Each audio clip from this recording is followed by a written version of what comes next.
সকাল সকাল এক মৎস্যজীবীর ঝুলন্ত মৃতদেহ উদ্ধার ঘিরে ব্যাপক চাঞ্চল্য ছড়ালো মুর্শিদাবাদের ফারাক্কার ২ নম্বর কলোনির ফিডার ক্যানেলের ধারের এক বটগাছ থেকে।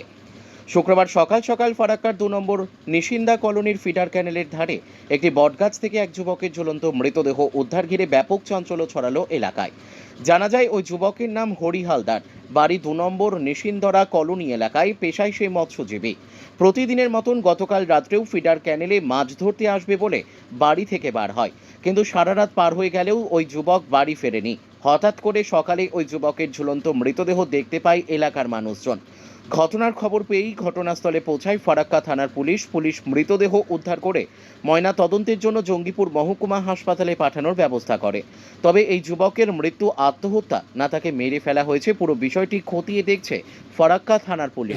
কাপড় মানে বডিতে ডালের সাথে কাপড় দিয়ে ঝুলছে ওইটা, তো বাড়িটা চিনতে পারছি না। তো দেখলাম যে ছেলেটা বাড়িতে ২ নম্বর কলোনিতে, যে ওর বাবা পাগলা আছে, ওই পাগলা ছেলে, তো এর নাম হচ্ছে হরি হালদার।